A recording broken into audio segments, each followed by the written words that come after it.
Hello, welcome to Foreign Policy Focus. This is episode 175, and I am the show's host, Kyle. On this episode of Foreign Policy Focus, I'm going to be discussing some segments put together by NBC Chief Foreign Correspondent Richard Engel.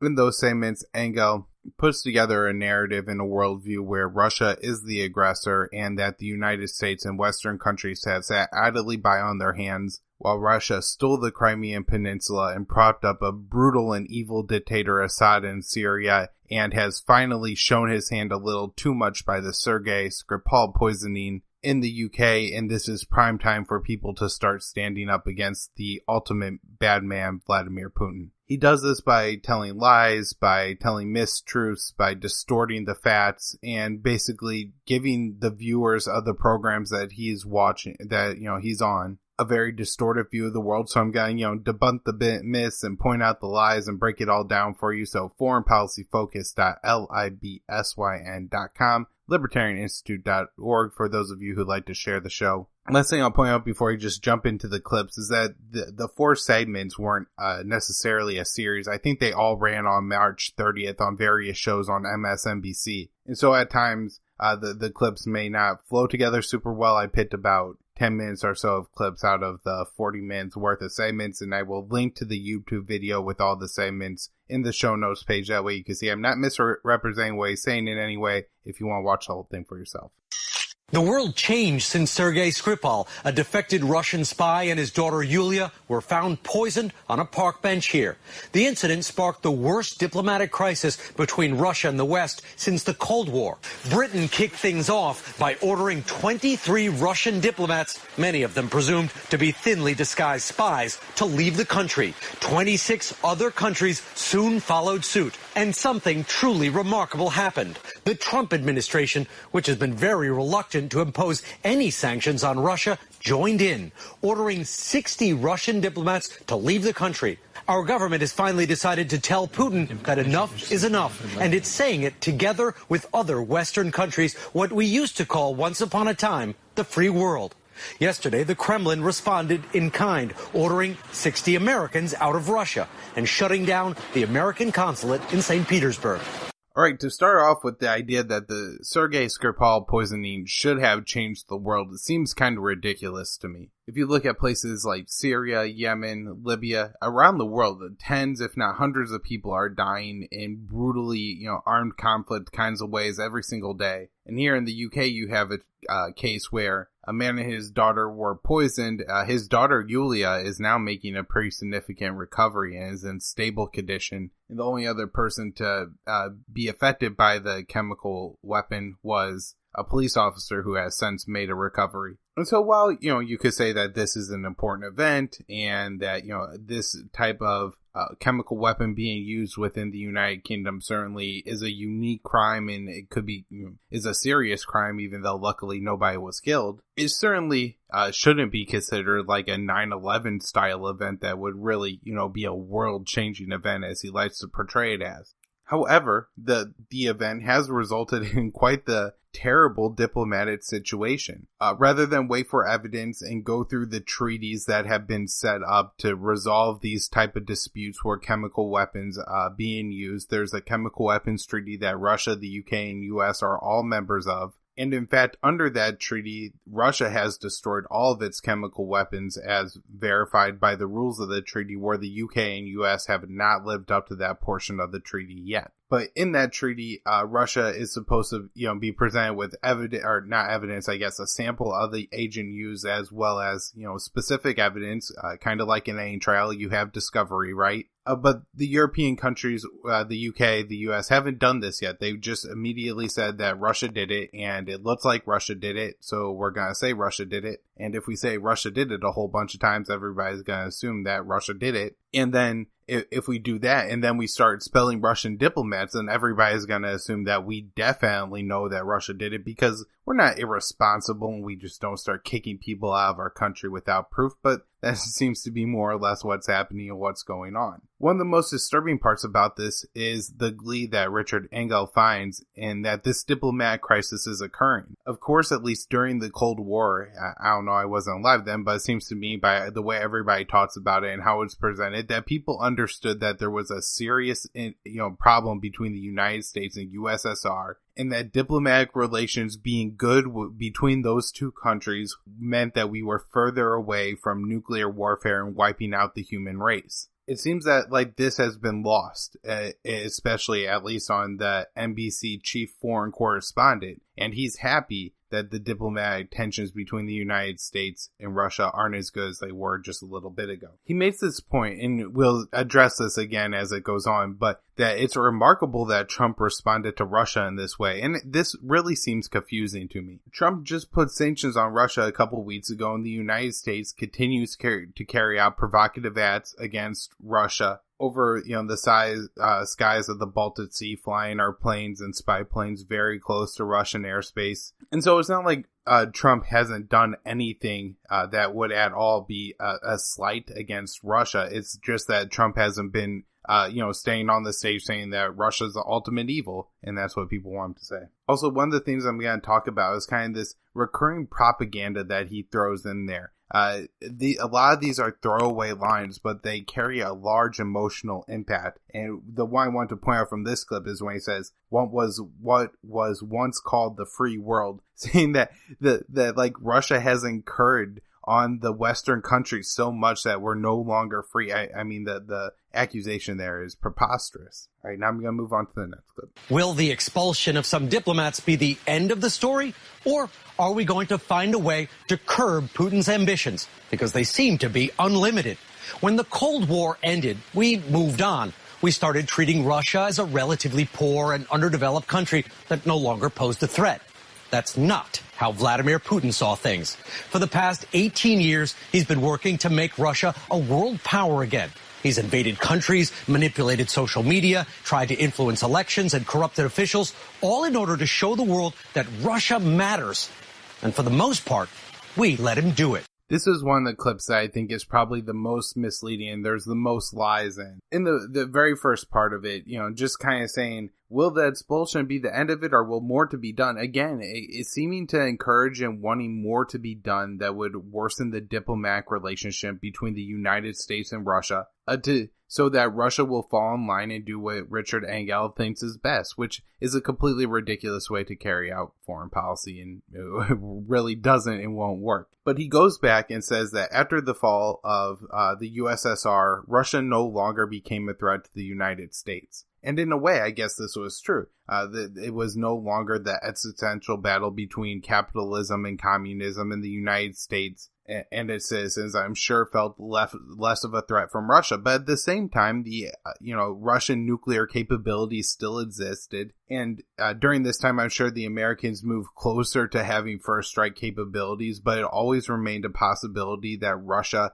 if provoked into a war with the United States, Russia could strike back and destroy and hit American and Western cities and wipe millions of people off the map.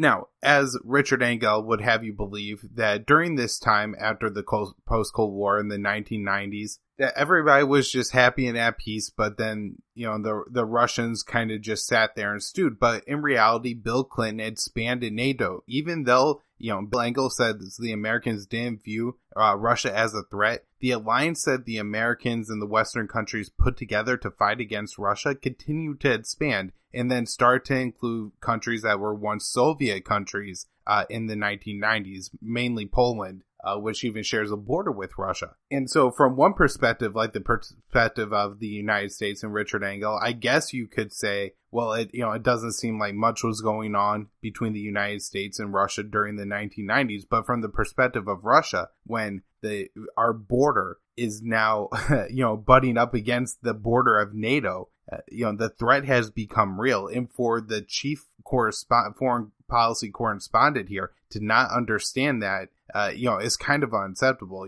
An average person cannot get that, but he should, this is his job, is to have this understanding. So in 2000 is kind of when Vladimir Putin comes to power. And at this time, as I've already explained, the border of NATO has moved closer to the border of Russia and then continues to expand under the George Bush years. But another critical thing happens under the George Bush years. In 2002, with John Bolton in the administration, of course, the United States withdraws from the anti-ballistic missile treaty with Russia. And basically, this was a pretty important treaty to keeping the balance of power and mutually assured destruction in place, and not to start and provoke a new arms race. And in fact, I believe it was in 2007, you had an interview between Vladimir Putin and a former U.S. ambassador to Russia. And Vladimir Putin was talking to the ambassador, and he was saying that, this is a real problem for Russia because it's moving the United States very close to first strike capabilities. And I, as the Russian president, I guess have to be able to defend my people from that. The U.S. ambassador tried to play it off jokingly, I think, and say that this was, more of a jobs program, and that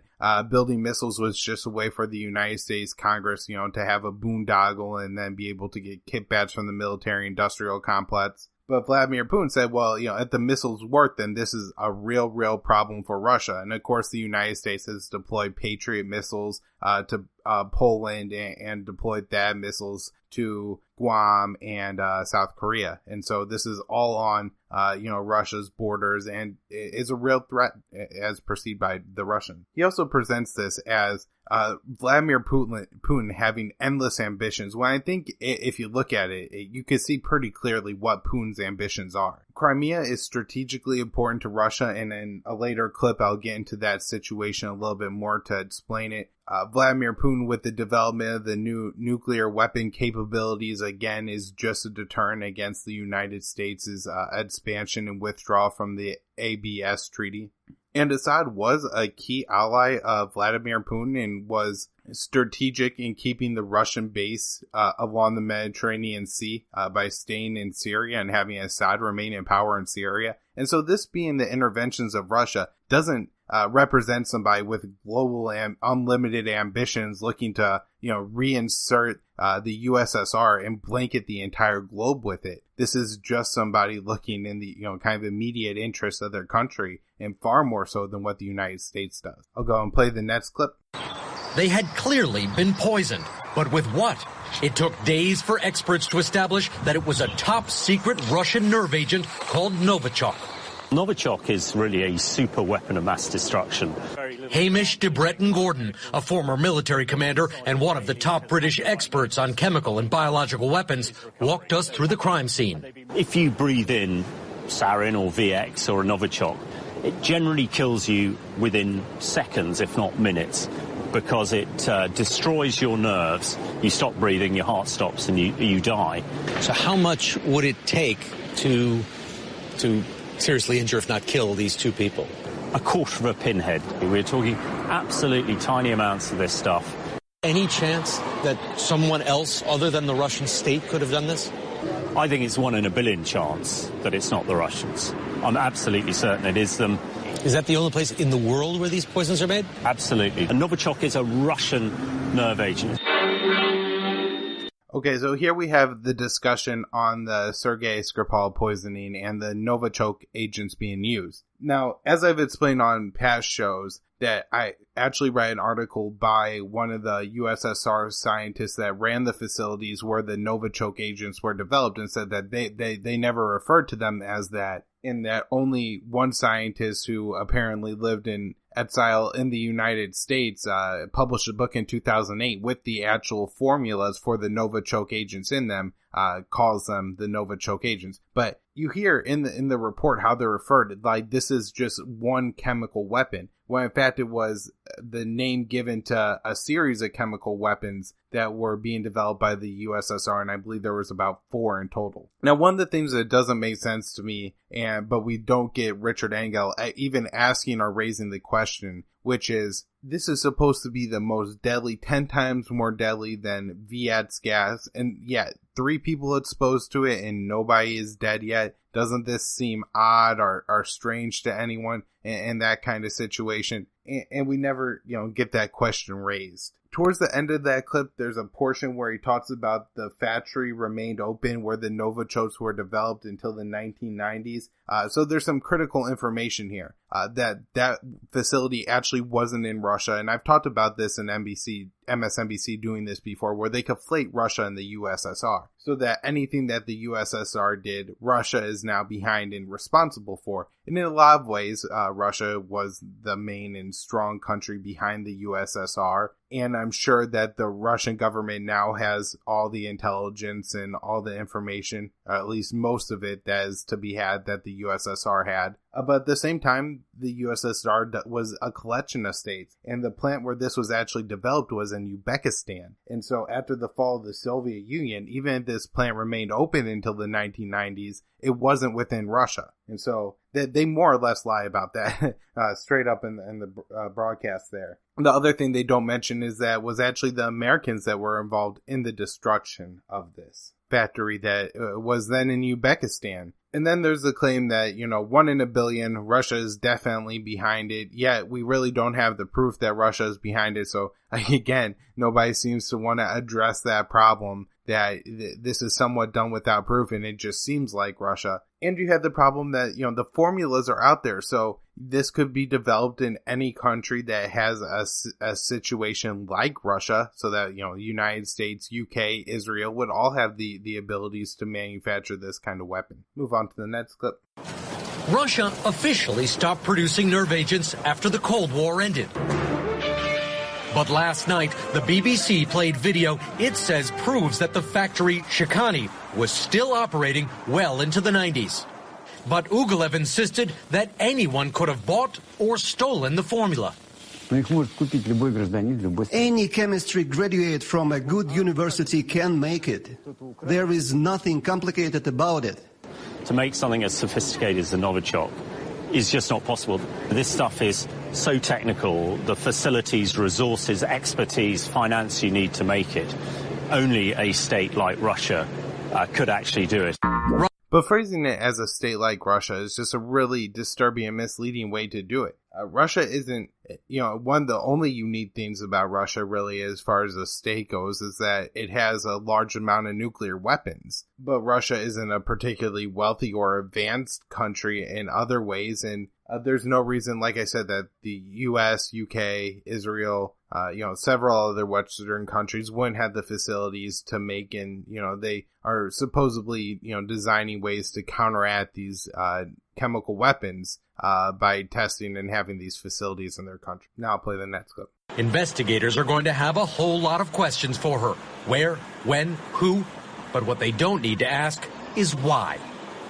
Just a few days after the incident in Salisbury, Putin appeared on TV again. When asked what the one thing he could not ever forgive was, Putin answered with one word: betrayal. Putin, of course, is a former spy himself, which may explain why he feels strongly about hunting down spies who betray Mother Russia. It also explains why he's been so skilled at using our weaknesses against us. Facebook campaigns designed to divide Americans and fake protests designed to stir emotions. These are modern versions of classic disinformation campaigns, and Putin is well versed in classic spycraft. So it's worth pointing out that, Putin is a former Russian spy, right? But at the same time, all these networks, especially MSNBC, constantly run, former spies. They have them on their contributors to their shows. And when they say something like Russia was behind the election meddling, they just all nod their heads and say, oh, absolutely. Well, you were a former CIA, so you absolutely know. Chris Steele, former MI6, absolutely right, knows all this stuff. Former Russian agent. They're only there to lie and embed and infiltrate and all this other kind of stuff. And then last, the betrayal comment. So I thought this was interesting just to note that, while I guess there is a possibility, and I don't want to dismiss it completely, that Russia Putin ordered somebody from Russia to carry out an attack against Sergei Skripal in this very obvious way that would trap back to Russia in order to, get retribution on a guy who was charged and served time in a Russian jail already. He was sentenced to 13 years and did about half of them, I think, before he was given up to the UK. And I think in those comments, maybe Putin was pointing to the United States' agreement with Gorbachev at the fall of the USSR not to expand the border in NATO, or the United States withdrawal from the ABS treaty. I'll move on to the next clip. But what happened here caused the world to finally take notice of what Russia is up to. For years now, Russia has been getting away with an aggressive foreign policy that combines military force with espionage, money, and the use of proxy forces to reclaim its place in the world. Nowhere has that effort been more deadly and more effective than in Syria. It's hard to call anyone a winner in a war that's left hundreds of thousands dead, millions displaced, and a country in ruins. But if there is a winner in Syria, it's Vladimir Putin. He's used Syria to show the world that Russia is still a military force to be reckoned with. Yesterday, our own president announced that he plans to pull American troops out of Syria very soon. That news is going to make things very complicated for American troops on the ground there, who are still fighting the remnants of ISIS. Well, I don't want to say that there's been a winner in Syria, because saying that there's a winner in Syria sounds horrible for whoever the winner is, because it's been absolutely bloody, awful catastrophe. But Russia's the winner in Syria. Right? This is how obvious and stupid the propaganda is, but how thick he's laying it on here. A lot of Russian aggression, the world is finally taking notice. As I pointed out before, when the Russians annexed Crimea from Ukraine after the Crimeans voted to join Russia, the world sanctioned Russia for it and has put pretty significant sanctions on Russia. In fact, these sanctions have prevented a pipeline from Russia to Europe in order to bring energy at, a cheaper cost, and probably made some more money for the Russians by bringing that energy into Europe. But that has not been completed because of the sanctions, and so it's not like the United States is doing anything. In fact, in one of these segments, it's pointed out by one of the guests that Vladimir Putin has actually had a lot of members of his inner circle sanctioned by the United States. And obviously, we have the United States bragging about bombing Russian troops in Syria. And so, again, to pretend like we're just now taking notice and suddenly people are realizing that Russia's a country and they're looking to do things outside of their own borders is simply untrue. He says that Assad has been the most deadly that Putin has been the most deadly and effective in Syria. Well, first of all, Richard Engel is probably one of the few people that would, put those two words as synonyms when it comes to war. Putin's been able to slaughter civilians, so therefore he's the most effective at it.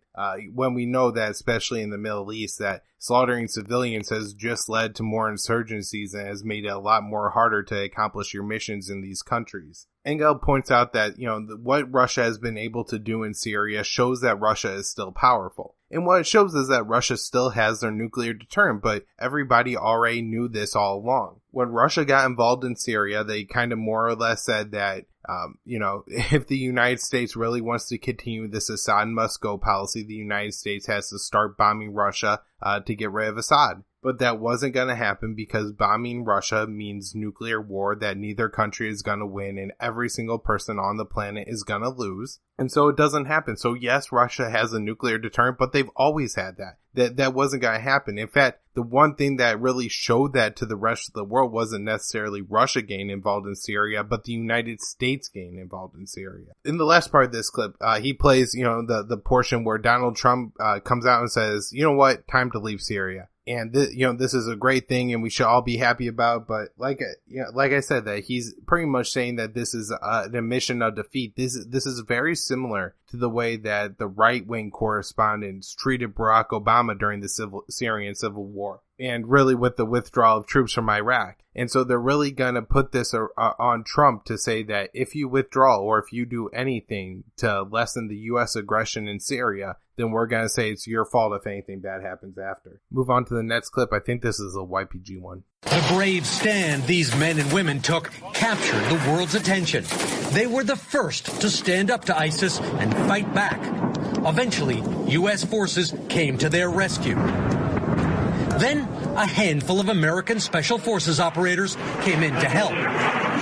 Okay, so what he's doing here is laying out what happened kind of in 2014 in Syria when ISIS was moving through territories. And he says that the YPG and the Kurds were the first one to fight back against ISIS. Simply untrue, right? Assad was fighting against ISIS all the way at the back 2012 in the beginning of the insurgency in Syria. Now remember, ISIS was Al-Qaeda in Iraq, which of course was a group the United States fought against in the Iraq Civil War back in 2006 and 2007 there. And so it's not like we haven't been fighting against these jihadis across the Middle East, pretty much this whole time, but he's trying to glorify the Kurds, and I think this seems to be in part to keep pressure on the United States to remain in Syria, because one of the excuses here for the United States to remain in Syria, of course, is that we have to help our Kurdish allies. And I really don't like the way he portrays the United States support to be like aid from the angels or something like that. In fact, I have a quote from I think it's an Air Force lieutenant who said that we pretty much just flattened things in Kobani, which was a Kurdish city. And so it's not like the United States went through and only helped rout out the ISIS guys. We killed thousands of civilians in Syria. All right, now we're going to get into his analysis of the collapse of ISIS. It happened faster than anyone thought possible. The collapse of the so-called Islamic State was a stunning victory, but it wasn't won by American troops alone. Most of the ground combat was done by fighters led by the Kurdish YPG militia.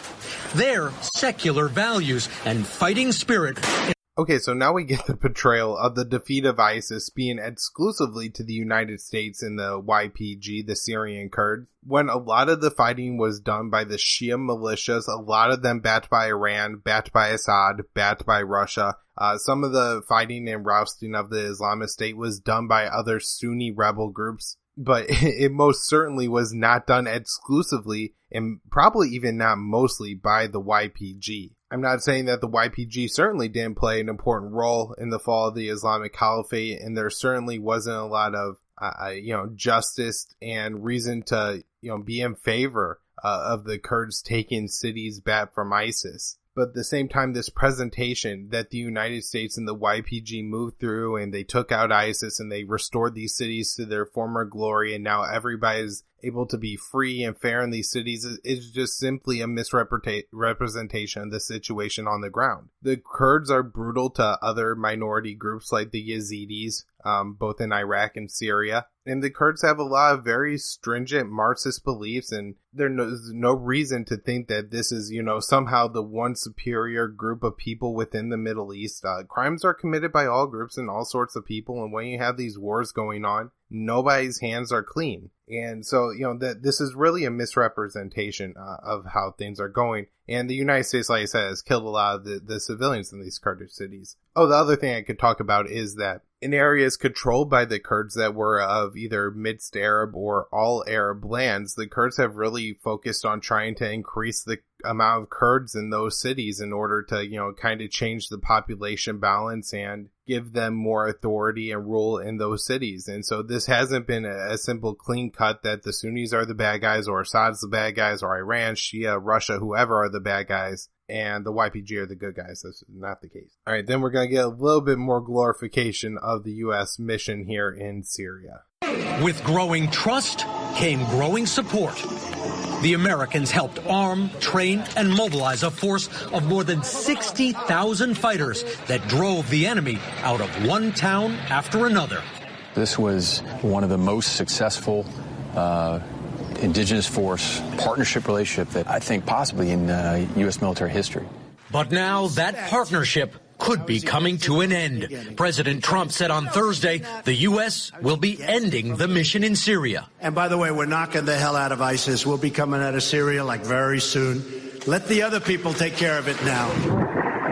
That means the Kurds will be without American protection. That couldn't come at a worse time, because now the Kurds are under attack again. Local militia backed by Turkish firepower is attacking from the west, forcing the Kurds to divert forces away from the fight against ISIS and send them to protect their towns and villages. Turkey, of course, is a member of NATO, and on paper at least, an American ally. It is bombing the Kurds with American-made cannons and planes, and it's doing so with impunity. Turkey has said it wants to wipe out the entire Kurdish area. Is the U.S. going to sit back and allow that to happen to your friends? That's certainly not my decision to make, Richard, and that's being discussed at the highest levels of government. But as a human, as a man, does it tear you up? Sure. Yeah, I'd be lying to you if it didn't.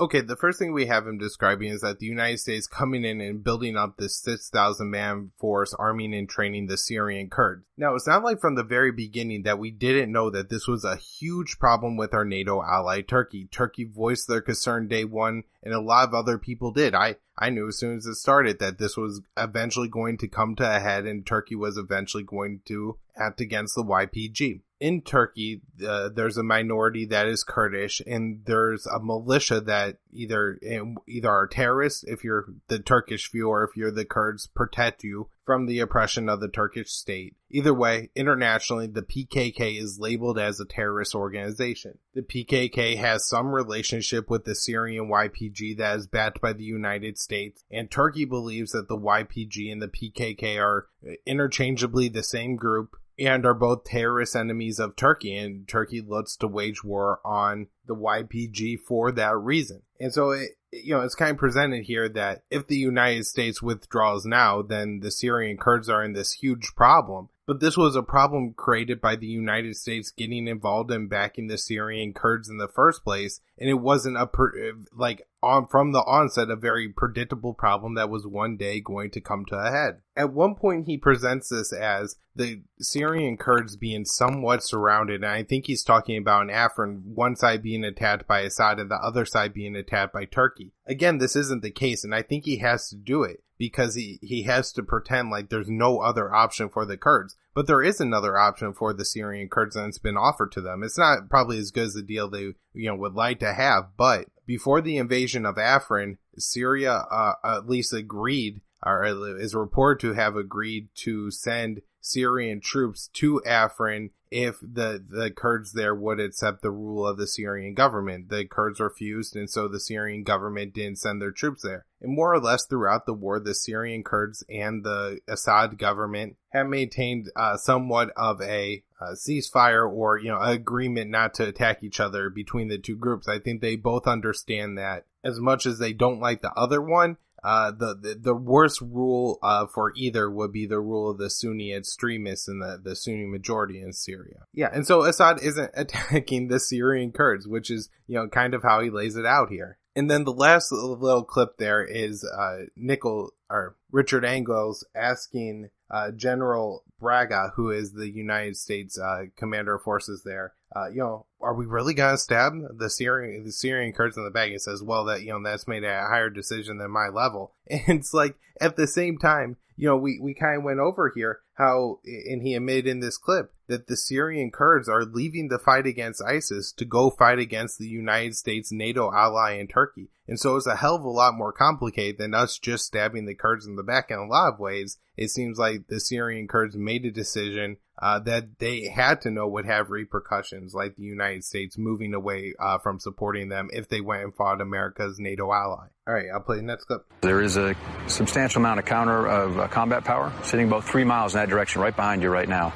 Braga said it's hard for him to tell whether those forces were Russian troops, Russian mercenaries, or Syrian soldiers. Either way, they were a source for concern. When you asked the Russians why there's still combat power a couple miles from your base, what do they tell you? They'll come back and say they liberated that terrain from ISIS, which is true, but that threat is no longer there. There's no reason for that amount of combat power to be staring at us this closely. The Russian military sent thousands of troops and enormous amounts of heavy weapons to prop up the Syrian government. So this is another just great propaganda clip. What we have here is them saying, well, the Russian army is right over there, and it's like 3 miles away from our army, and they took that land from ISIS, but ISIS isn't there anymore, so what are they still doing? And you could turn around and ask the Americans the same question. Of course, as a journalist, that's what Richard Engel should be doing here, but that's absolutely the question he's not going to ask. But, this is kind of commonplace throughout the commentary on foreign policy, is that we are often doing the same thing that we blame other people for doing, and we're saying, you can't do that, why are you doing that? And if you keep doing that, we're going to bomb you. But on the same side, we're doing the exact same thing we're saying that other people can't do. And then at the end, just, you get the boot marching in the background about the deployment of Russian troops to Syria, which is completely ridiculous, right? Remember that when the Russian troops were deployed to Syria, Assad was, risking losing Damascus at this point to the Syrian rebels. I mean, right now, al-Nusra could be in charge of the country had it not been for the Russian involvement there. And so again, while it's very easy to say that this is just an expansion of Russian power, this is really held back the influence of jihadists in Syria. I'll play the next clip. While General Braga awaits his orders, those forces are taking ground. A fact not lost on America's allies here. We met the leader of the Kurdish-led militia, General Mazloum, for a rare interview. He made it clear that the partnership with the Americans was falling apart. The American policy is a grave insult, he said. We fought against ISIS together with the Americans, and now, if they let our people die and don't protect them, then we will invite other powers in, powers that can protect us. One of the amazing things here is they kind of say that, while the United States is sitting on their hands in Syria and General Braga is awaiting orders on what to do next, the Russians are, completing their mission and taking more territory and all this other stuff. Well, when you ask, who are they taking territory from? It's ISIS and Al-Qaeda. And this is what the United States is complaining about Russia doing. And at the same time, I just want to point out that this is kind of the same thing they said that Obama made the mistake of doing, is that he kind of just sat by in Russia and sat idly on his hands and didn't do anything. When in reality, Obama was very active in Syria, and it was his program to arm and train the Sunni insurgency in Syria that led to the rise of Al-Qaeda and ISIS. Warned to him by even General Flynn in 2012, saying that, hey, we're really risking creating an Islamic caliphate here if you continue to prop up this Sunni insurgency in Syria. And yet the United States continue to give weapons, including TOW missiles, to the Syrian rebel group. And the last part I found interesting, just because you got this little interview with a Kurdish general saying, well, if the United States doesn't help us, we'll look elsewhere. And so I find it interesting that, first of all, this likely means that they're going to cut a deal with the Syrians and the Russians, which would, resolve a large portion of the Syrian civil war here, and, could be a way to keep Turkey from invading too much of Syria in this case. But it's kind of presented in this story that, well, if the United States leaves, the Syrian Kurds are absolutely lost, but they have other options, and even they know it. And they're threatening the Americans with their other options. They think they're so good. Justice, cynics say, is just another name for victory. And Syrian dictator Bashar al-Assad is winning. He has bombed and tortured and gassed his own people, and yet he is getting away with mass murder. Assad buried his own people under a pile of rubble, but he couldn't bury the evidence.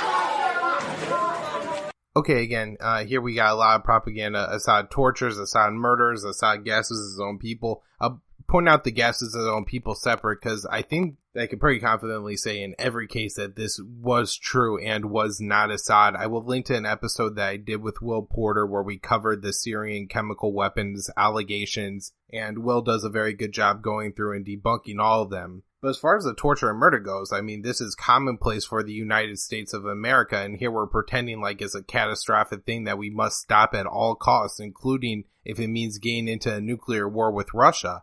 To prevent it from happening. And so, this is really something the guy wanted to prevent. He could do it without any war occurring just by getting the United States to knock it off. But, again, just the way that this is presented with the music in the background and, the very terrible and uniquely evil Bashar al-Assad, who's, controlled by the very uniquely evil Vladimir Putin, are conspiring together to do the most evil and terrible things on the entire planet. Establishing an international court would take a UN resolution. And time again, those against? Russia has used its veto power to stop that from happening. Syria is Russia's most important ally, so they are dead set against justice. They're dead set against any kind of investigation that's independent, even the one on poison gas, after we appoint an independent body to deal with it and present abundant proof. Oh, it's all biased. No, I mean... Rapp, who started working on the Syria case for President Obama, admits that administration didn't fight the Russian veto as hard as it could have. If Assad gets away with this. Stays in power, continues to govern his country. What message does that send to other dictators? It's a horrendous message, and it's a message that has effects on everybody everywhere. Attacks on hospitals and ambulances and doctors and nurses, use of poison gas. Those rules have been observed in every war in the 20th century. And suddenly those rules are violated. What happens when somebody else faces a counterinsurgency or faces students in the street or people that are saying, let's have an election finally that's halfway fair? They're going to say, look, back at Syria, torture, kill your way out of it, and you get away with it. The Trump administration has no ambassador for human rights or the inclination to stand up to Russia. So the case against the Syrian government isn't going anywhere anytime soon. So all the human rights abuses that are accused, that Assad and Russia are accused of doing in this little clip right here, Saudi Arabia is doing with documentable proof in Yemen, and it's there, the United States at the UN, blocking any kind of investigation or anything to prevent that war from ending. And so it's completely hypocritical to go out there and pretend like it's only this one case where you have this one side of this one war where this is going on, when this has been commonplace in the Middle East since the United States got involved there in Iraq in the 1990s. I mean, we killed 500,000 Iraqi civilians with our sanctions and bombing programs in the 1990s.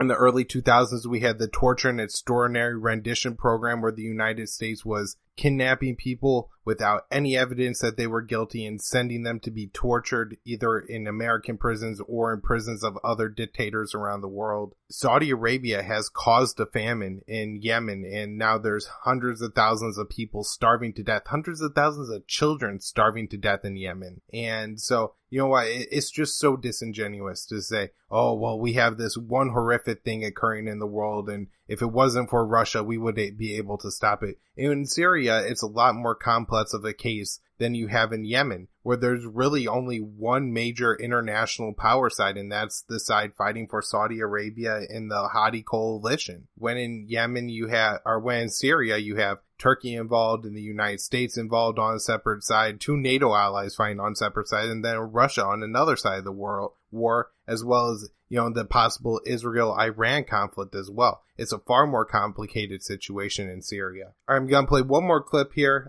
to wrap it up, and this one is just a little taste of how silly this whole thing gets. Assignment. When Putin sent his troops into Syria, many commentators said he was overreaching, that Syria was too complicated, that his forces would get bogged down in the fight. Well, guess what? That didn't happen. Instead, it's the U.S. that says it's about to leave Syria. Why? Because Putin has the better poker face. Okay, so he says, we warned that Russia was going to get bogged down in Syria, and they're staying, so that proves they're not getting bogged down in Syria. It just goes into how dishonest this guy is and how everything he's trying to say here isn't about saying the truth, isn't about saying anything honest, is all about just spreading his message that Russia is the bad guys and they're looking to do bad things around the world. And we have a helpless president who's more or less a Russian stooge now in Donald Trump, doing nothing and sitting idly by while Russia, is going to run the world and do evil things. All right, I think that's about all I have for you today. I'll link to a few past shows in the show notes page. I know I didn't cover some of the topics that I just kind of glanced over in the show today, like the Syrian chemical weapons attack and then the situation in Ukraine with the Crimean Peninsula. So those will be in the show notes page. I'm getting the show on a lot of new platforms. On YouTube, the channel is Immersion News. BitChute, channel Immersion News. I'm on MeWe. There's an Immersion News group and a foreign policy focus group. Of course, you can find me on Libertarian Union on Facebook. The Facebook page is Libertarian Union. LibertarianInstitute.org. Libertarian Institute is the Institute of the great Scott Horton and Sheldon Richmond, where I am a blogger and you can find my podcast. I'm on @KYAAALE on Twitter. And of course, last week I was featured on the Peace and Liberty podcast. Me and Will Porter there did 5 episodes for that week, kind of rounding out the Middle East terror wars and stuff. So if you guys haven't got a chance to check that out yet, y'all should do that. Thanks.